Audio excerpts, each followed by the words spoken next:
सरकारी कर्मचारियों के खिलाफ एफआईआर दर्ज किए जाने को लेकर माननीय सुप्रीम कोर्ट का महत्वपूर्ण फैसला। दोस्तों, यदि आप एक सरकारी कर्मचारी हैं तो ये खबर आपको देखना बेहद जरूरी है, क्योंकि लोक सेवक के खिलाफ एफआईआर दर्ज करने से पहले प्रारंभिक जांच अनिवार्य नहीं है, ऐसा फैसला माननीय सुप्रीम कोर्ट ने दिया है। तो क्या ये फैसला है और किस मामले में फैसला दिया है, इसकी पूरी जानकारी आपको इस वीडियो में दी जाएगी। तो यदि आप एक सरकारी कर्मचारी हैं तो बने रहें इस वीडियो के लास्ट तक। सुप्रीम कोर्ट ने अपने फैसले में कहा है कि भ्रष्टाचार निवारण अधिनियम यानी कि प्रिवेंशन ऑफ करप्शन एक्ट के तहत लोक सेवक के खिलाफ एफआईआर दर्ज करने से पहले प्रारंभिक जांच अनिवार्य बिल्कुल नहीं है। इसके अलावा भ्रष्टाचार के मामलों में एफआईआर दर्ज करने से पहले आरोपी को प्रारंभिक जांच का दावा करने का भी अधिकार बिल्कुल नहीं है। ये एक महत्वपूर्ण फैसला दिया गया है माननीय सुप्रीम कोर्ट के द्वारा।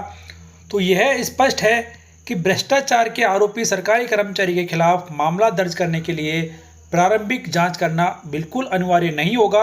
हालांकि भ्रष्टाचार निरोधक एक्ट के तहत आने वाले मामलों सहित कुछ श्रेणियों के मामलों में प्रारंभिक जांच वांछनीय है, लेकिन यह न तो आरोपी का निहित अधिकार है और न ही आधिकारिक मामला दर्ज करने के लिए अनिवार्य शर्त है। माननीय सुप्रीम कोर्ट ने यह साफ किया है।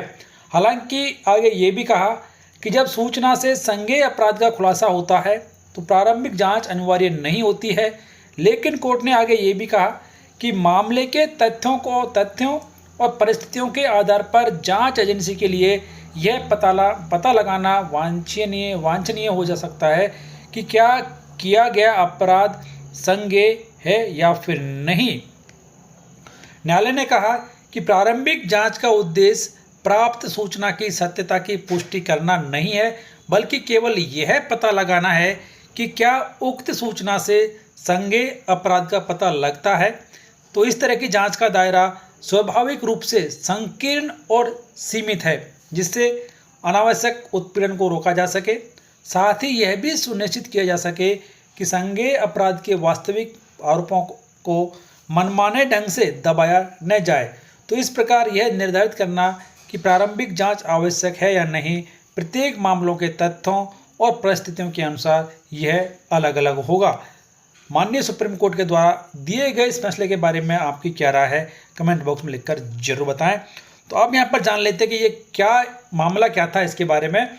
तो यहाँ पर जस्टिस दीपांकर दत्ता और जस्टिस संदीप मेहता की खंडपीठ आय से अधिक संपत्ति के मामले में प्रतिवादी सरकारी कर्मचारी के खिलाफ एफआईआर रद्द करने के हाईकोर्ट के फैसले के खिलाफ कर्नाटक राज्य की अपील पर सुनवाई कर रही थी।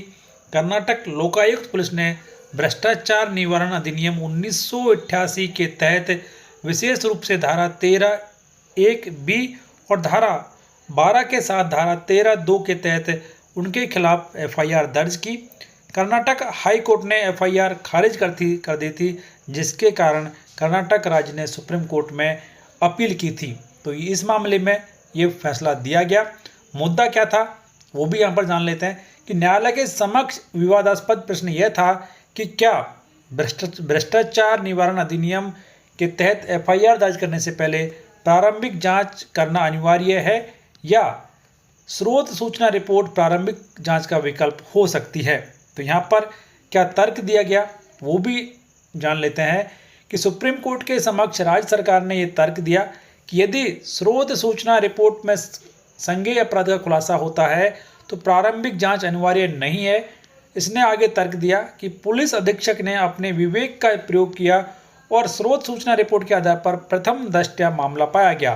तो राज्य के तर्कों का विरोध करते हुए प्रतिवादी लोक सेवक ने ललिता कुमारी बनाम उत्तर प्रदेश राज्य के मामले का हवाला देते हुए तर्क दिया कि भ्रष्टाचार के मामलों में तुच्छ शिकायतों से बचने के लिए प्रारंभिक जांच अनिवार्य है, लेकिन माननीय सुप्रीम कोर्ट ने निर्णय दिया है जो कि महत्वपूर्ण है।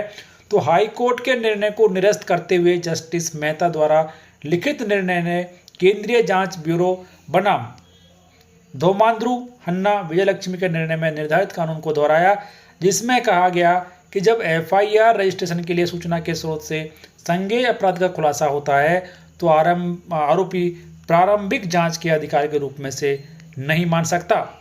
न्यायालय ने प्रतिवादी द्वारा ललिता कुमारी के मामले पर भरोसा करना गलत पाया, क्योंकि ललिता कुमारी के मामले में भ्रष्टाचार से संबंधित मामलों में प्रारंभिक जांच अनिवार्य नहीं थी, बल्कि मामले के तथ्यों या परिस्थितियों के आधार पर जांच एजेंसी के विवेक पर छोड़ दिया गया था। तब सूचना के स्रोत से संज्ञेय मामले का खुलासा नहीं होता है।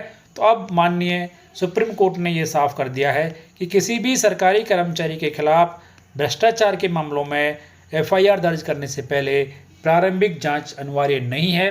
बिना किसी प्रारंभिक जांच के भी एक सरकारी कर्मचारी के खिलाफ भ्रष्टाचार के मामलों में जो भ्रष्टाचार का जो केस है वो दाखिल किया जा सकता है। तो माननीय सुप्रीम कोर्ट के द्वारा दिया गया ये महत्वपूर्ण फैसला, इसके बारे में आपकी क्या राय है कमेंट बॉक्स में लिखकर जरूर बताएं।